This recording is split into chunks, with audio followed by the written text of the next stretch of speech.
Hello, ladies and gentlemen. This is Guerric de Ternay. Welcome to a new episode of Unlock People's Potential. Do you know why startups fail? The main reason is actually that they did something nobody wanted. They worked on solving non-problems. And this means a lot of money, time, and talent are wasted. So today, this is a very important problem we're going to try to solve with Conor McGlauflin. Conor is design lead at Codecademy. I really wanted to invite him on Unlock People's Potential because he has a lot to share about how to develop products using stories. This means that you're focusing on customer stories rather than just building a nice product. So together, we talked about how to run customer interviews, how to create personas, how to build a customer journey, and of course, how to use stories to design new products. So, without further ado, welcome to today's episode.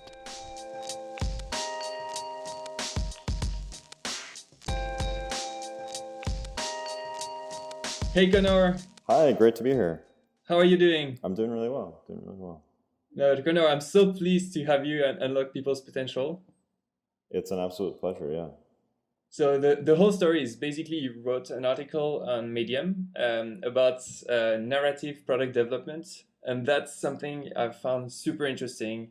I pitched it to our team at Contriber, and I really wanted to have you on the show just to dig more into the process. Yeah, absolutely. I'd love to. I can kind of start out just by framing a little bit about where this came from and kind of how it relates to the design process. Definitely. Go ahead. Start out as we talk about narratives. It's really talking about stories, right? Which is probably the oldest medium for conveying information, absorbing information, and passing it down that humans have used for since the beginning of time, really. And so I think what we've been doing here at Codecademy and within our design process is thinking about how we can use some of these practices to improve how we build and design the products that we use to teach millions of people around the world how to code. And I think there's sort of two main ways that we've seen this help our process. The first is that it really helps to ensure that we're building products that fit into real people's lives. And by lives, we also mean their stories.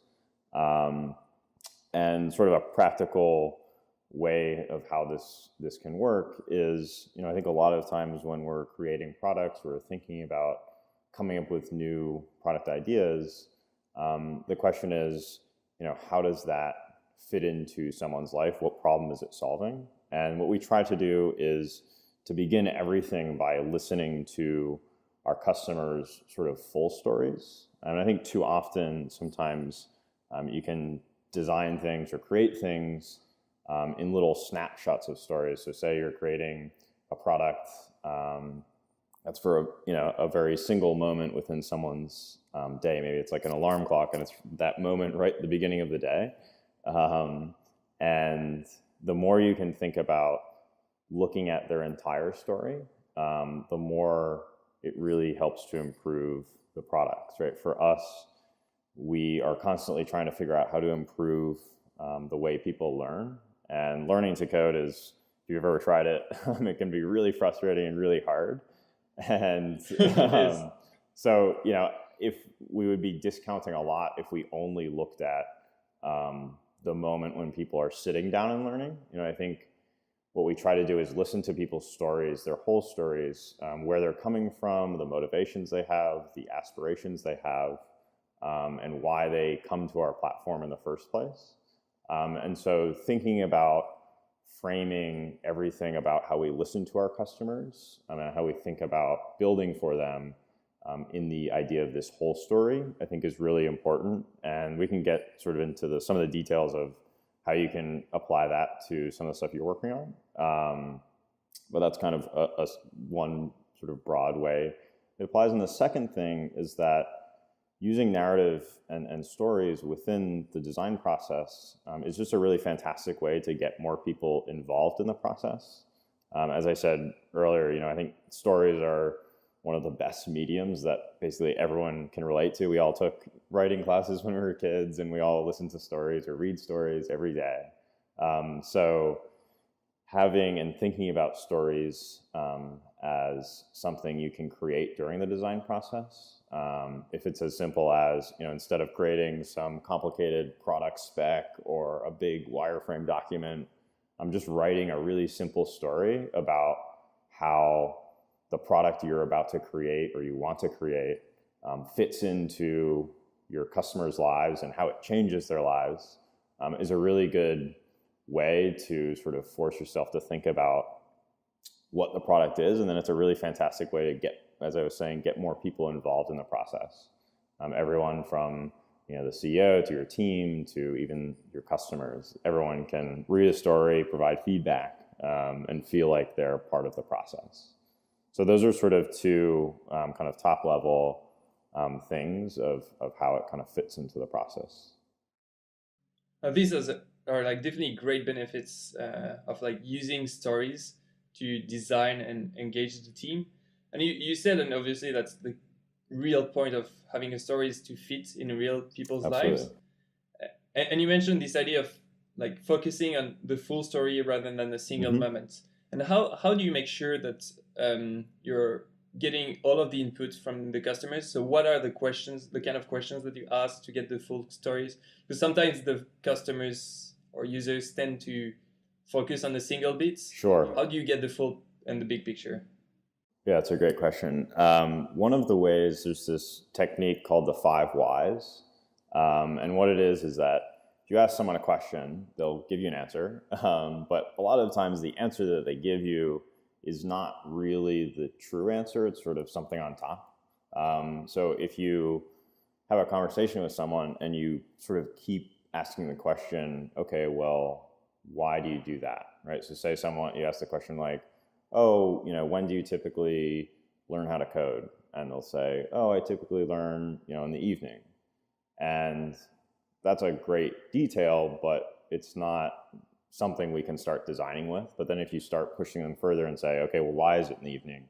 They're like, okay, it's, because that's the only time I have. And now we're starting to get into a bit richer place. And you keep asking why, and you'll eventually get to some of the really interesting parts. And you end up having a bigger conversation with them that spans, again, that sort of the full perspective of where they're coming from.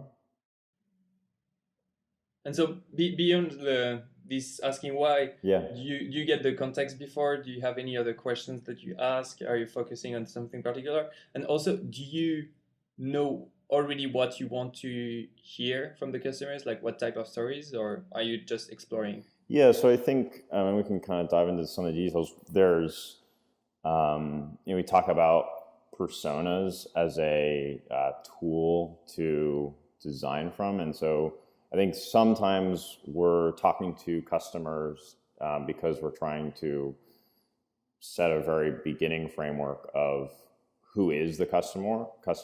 And those conversations are often sort of more general, really interviews with people about everything from their backgrounds to their motivations and why they're learning.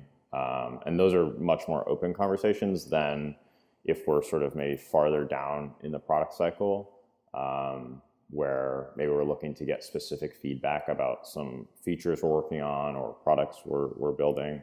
And those are sort of those can be two very different conversations. Does that answer your question, or? Yeah, it does. It does. Definitely.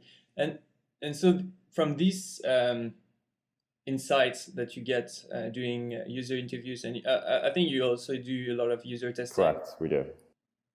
How do you infer these and like start creating your customer journey and then your story? Sure. So that process can often be a little bit messy. And there's a lot of times there's not a clear answer. So I think a lot of times you have to go into the process with an open mind and be ready to check your assumptions and think differently and just be open to the stuff you hear. But I think generally speaking, it's important. I think you mentioned like this idea of a customer journey, and it's good to have sort of a framing for where all this research is going to go, or it's going to fit into. So at Codecademy, we have something called the learning journey, which is really sort of the broad narrative of how people learn.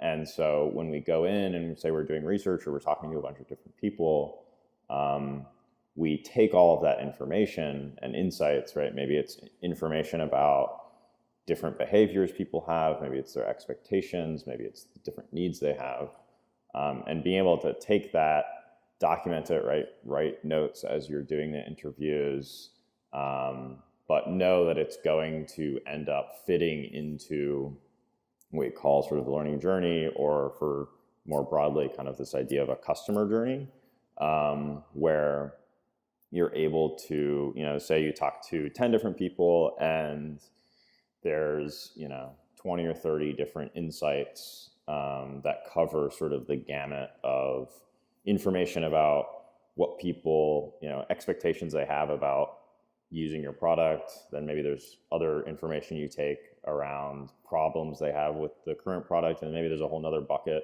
around ideas they have. And you can start layering that into the context of this idea of a story and a sort of narrative.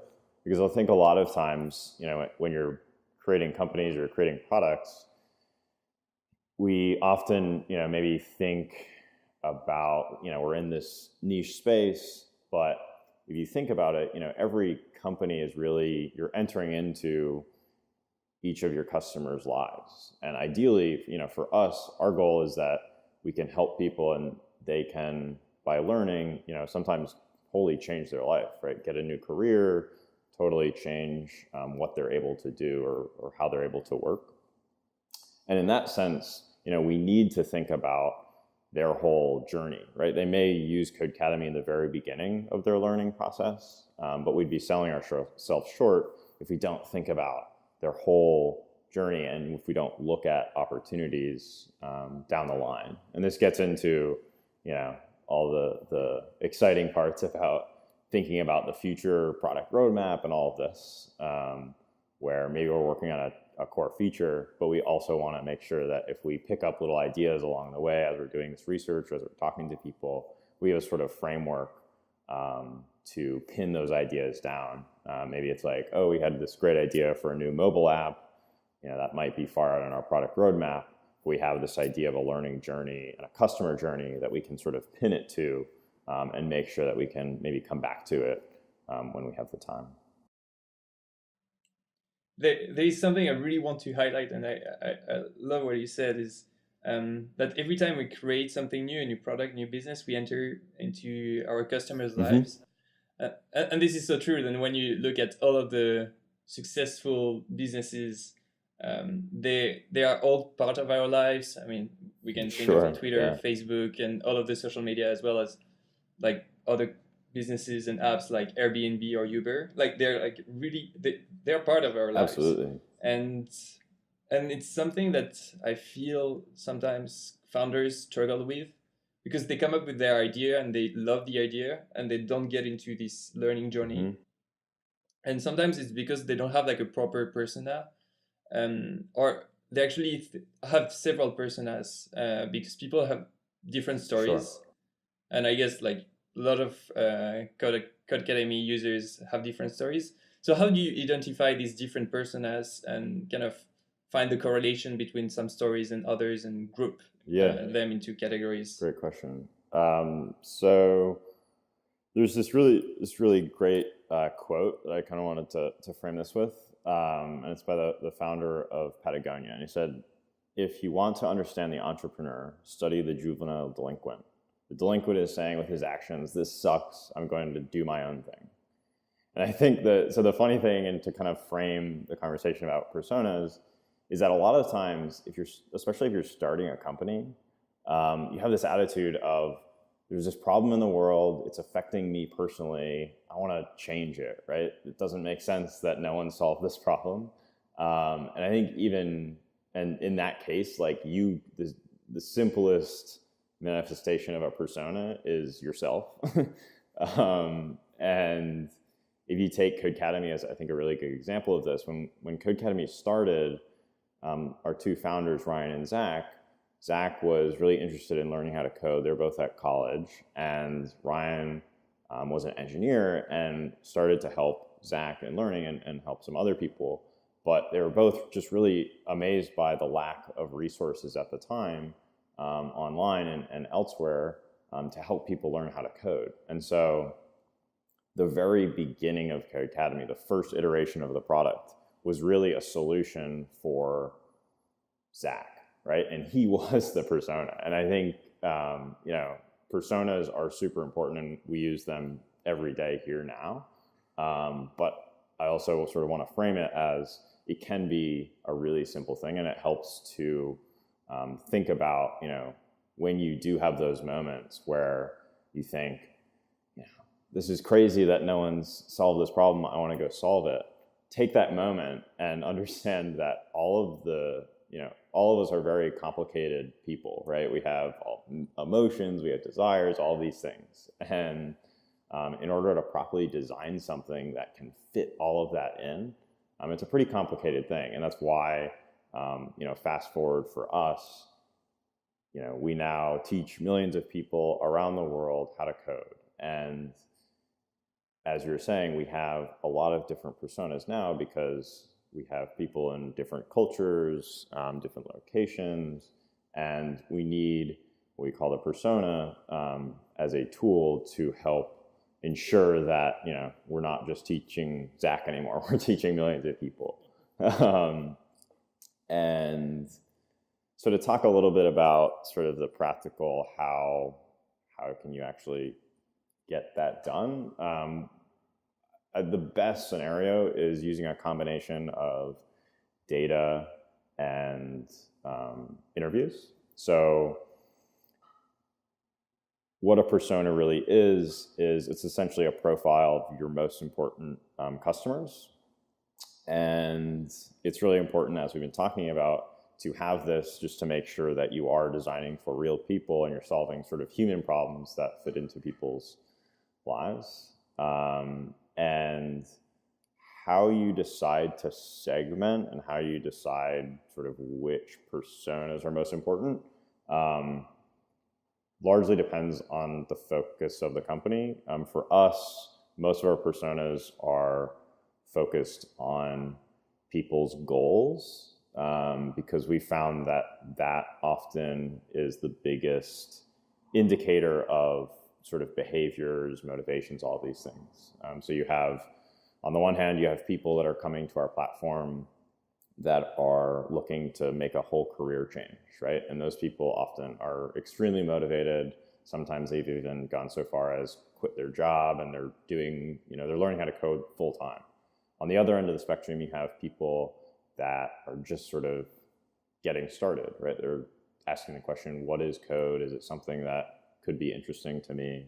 And those are very different profiles. And so ours, a lot of time are goal-based, but it depends on the type of company you are. So some companies, if you're selling, say you're selling 2 products and there's people that are interested in your company, but they'll never buy your products, that's probably not the right persona for you, because a lot of it is also what's most important for your company.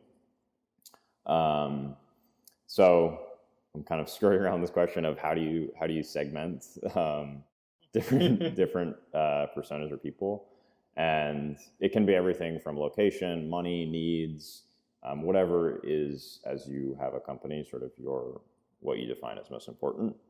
And you can use, I think I said in the beginning, you can use data and interviews to actually get the work done. So what we do is you start with, if there's metrics within your user population that are pertinent for this. So say you're doing personas based on location, just doing a quick audit of where all of your users are around the world. And then making sure that if you're going to go, say, do 20 to 50 interviews, make sure that those interviews are correlated to the location. So if half of your people are in the UK and half of them are in France, make sure that you conduct those interviews connected to that data, so you're actually getting a human perspective, but it's related to the actual data of who is using your product. Well, that's very true, and as you mentioned, the personal attributes have to depend on the business. So, like, as an example, you use people's goals. There is one mistake I'd like to highlight is often people describe personas using demographics. Yes. So they are relevant, age, location, but you should not stop there.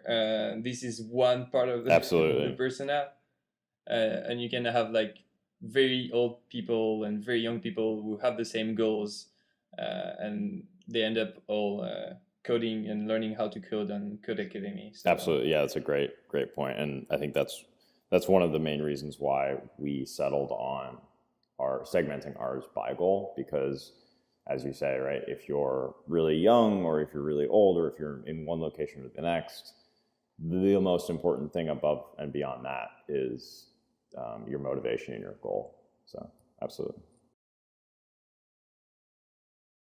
And so, Conor, once you've built the personas and like you've done the customer interviews, you've built the personas, what's next? So what's next is, so I would say there's sort of three main steps within the process we're talking about. The first, as we just talked about, is understanding who you're designing for. So got the personas and the research out of the way. The next step is to start framing out your opportunities. And you can do this a couple of ways. I think we talked earlier about the customer journey as a really great way to start thinking about how, say you have 4 core personas, how do these personas start fitting into your company? And one activity we've done that I strongly recommend is to sort of map out physically your company. So if you're a digital company like ours, oftentimes you can kind of get lost in this the digital world, in the sense that we have a fairly complicated product with all these different facets, all this different content. It's around the world, but if you come to our office, it's a group of people sitting on computers and working, and you can kind of lose perspective on what your product is and how people are going through it. So what we did was we took a big sort of 20-foot table and we created a physical, what we called like kind of a physical sitemap. And this was essentially showed all the different products. So if we had a mobile app, it was over here. And then you had, all the different parts of the product. And then you can start saying, if we have these 4 personas, make little people that you can then sort of walk through that whole experience. And we got our whole team around and would go through and sort of workshop saying, okay, we know, if persona 1 has these needs, let's sort of walk through how they experience the product today. Let's talk about the problems they have. Let's talk about the opportunities we potentially see to invent new things to improve their lives or to get our company more involved in their learning process. And it's just kind of a really fun way to kind of get people out of their boxes and start playing around with ideas. And you can also sort of manifest that in what I think we've been referring to previously as like a customer journey, where you simply map out what your company sort of offers, and you say, for each persona, let's show what are the different steps they're taking along their journey. So for us, right, you begin with, they hear about your company, then they maybe create an account, then they start using your company, and then you take all of the insights you heard during the interviews and persona process, and you can start layering those in, right? So you say, here are the key, pain points within our current product. Here are maybe ideas and where they could fit into that journey. And through this whole process, the goal is that you've now framed out all of the different opportunities, and you've done it in the context of that whole journey, that whole narrative. And this sort of leads to the final step and the exciting step of starting to think about solutions. And when we talk about solutions, I think this is probably one of the most fun steps when we talk about narratives, and one of the best ways to get people that often aren't involved during this process involved. So I think I mentioned earlier that it can be as simple as writing a story. So say we now know that there's a couple different opportunities. Maybe we have an idea for a new learning product, and where maybe traditional processes would be, great, let's create a product spec, let's start wireframing, let's start building a bunch of stuff. Instead, sort of pause and maybe get everyone on the team to write a couple of stories about the product ideas you've been talking about. And each story should be tied to a single persona, and each story should walk through from the very beginning of that person hearing about the new product or the service through to them using it, them experiencing, moments of joy with it, moments of pain with it. And it sounds, pretty simple, but it's actually can be really challenging, because the idea of the framework and the sort of medium of a story is fairly unforgiving. There's no room to hide. It's basically like you have to solve their problems. You have to understand that the person is a human. You should write, all of those little details that you heard during the interviews.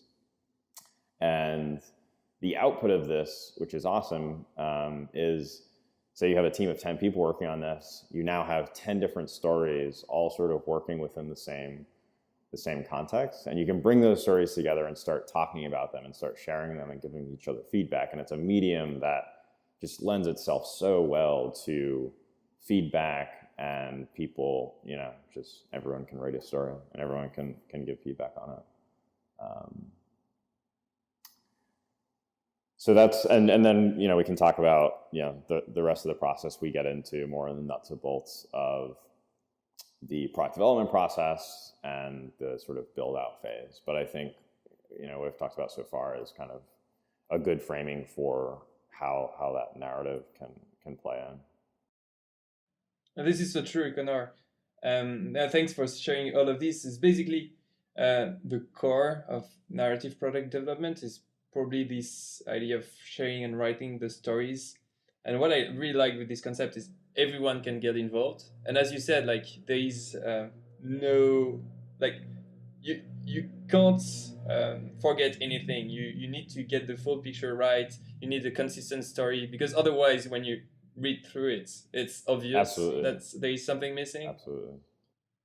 And people who are not like used to use wireframe or like don't have any technical skills can write these stories. And I think it's quite important as well, because we think about this in the context of existing businesses with developers, but someone who wants to start a new company and doesn't have the skills to do something technical, to have a prototype, could actually have a narrative, and using this narrative to find a co-founder or like talk to some freelancers and get something done out of it. Absolutely. I think, the great thing is that, what makes a really great pitch deck, what makes, a founder able to attract new hires, all these things relate to, they're telling a story at the end of the day. They're telling a story about a vision they have for, changing the world or changing, a specific group of people, how they go through the world. And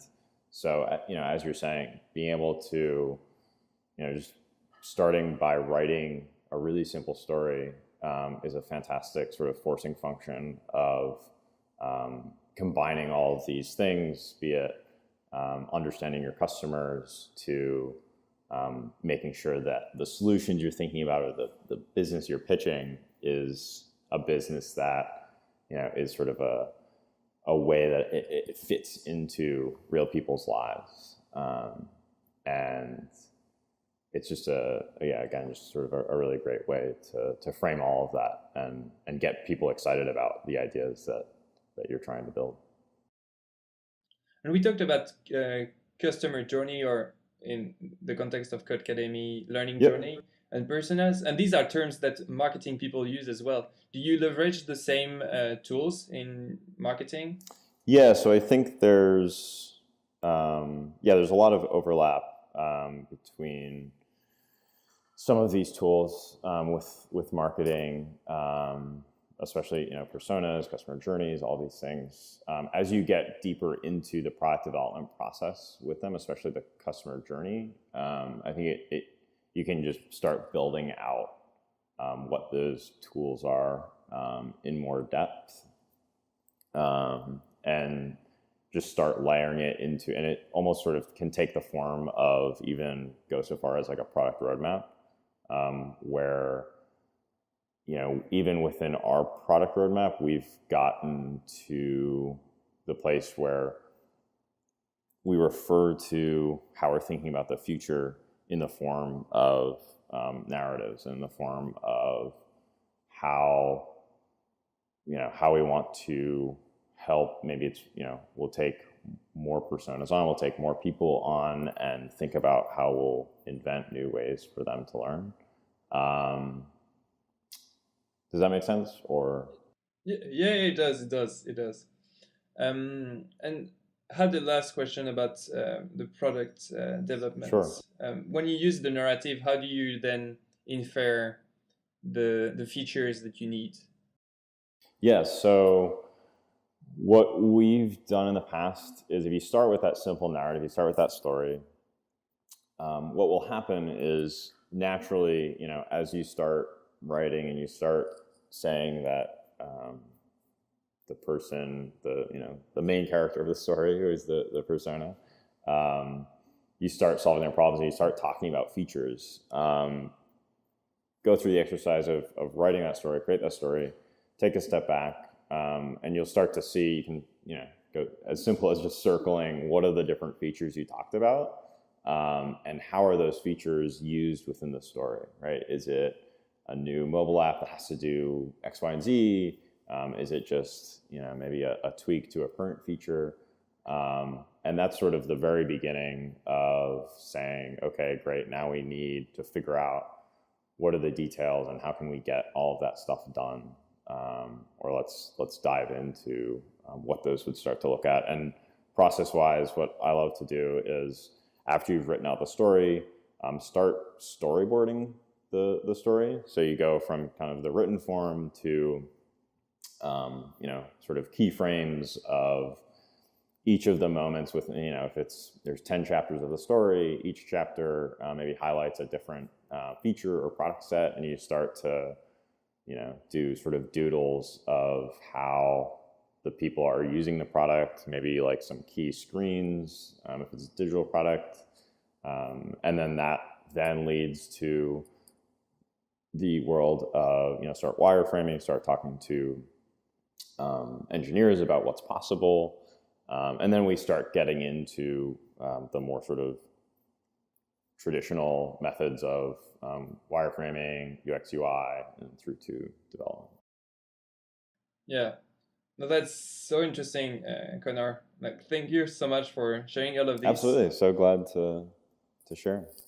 And I had a last question. Sure. So I read a bit of what you write online, and I came across one interesting project you work on with your wife.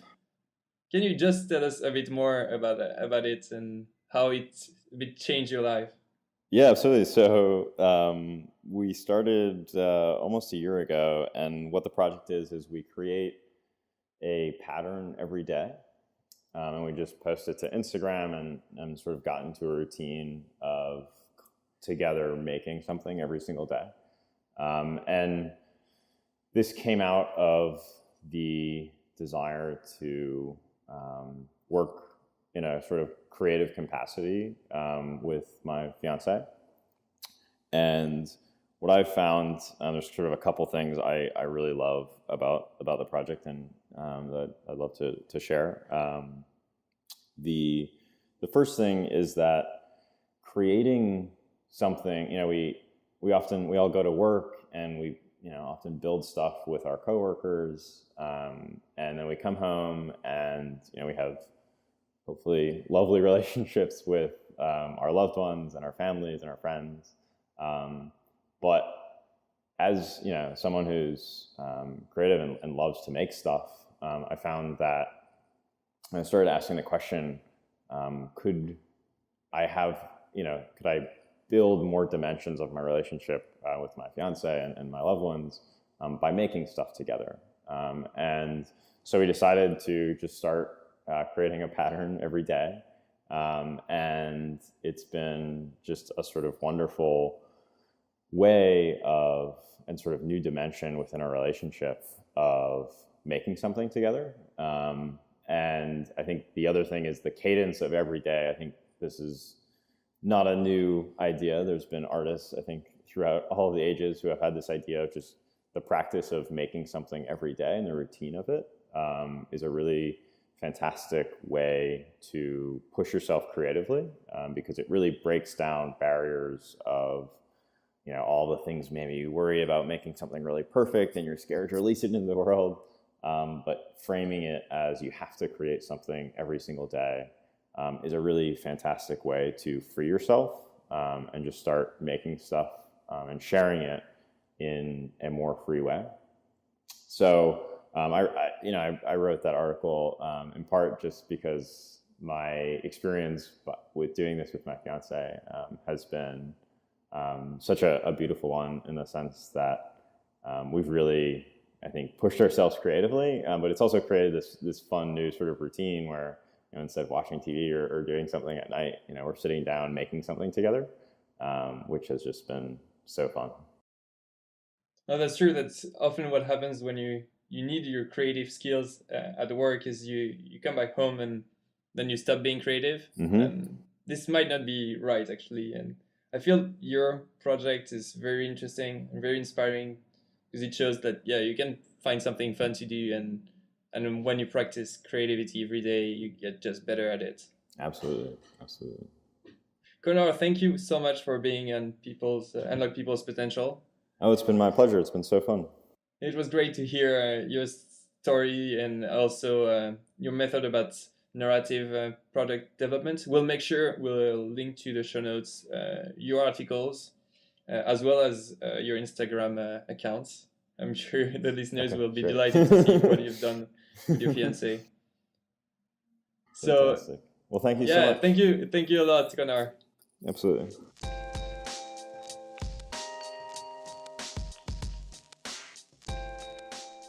Hey guys, thanks for listening to this episode of Unlock People's Potential.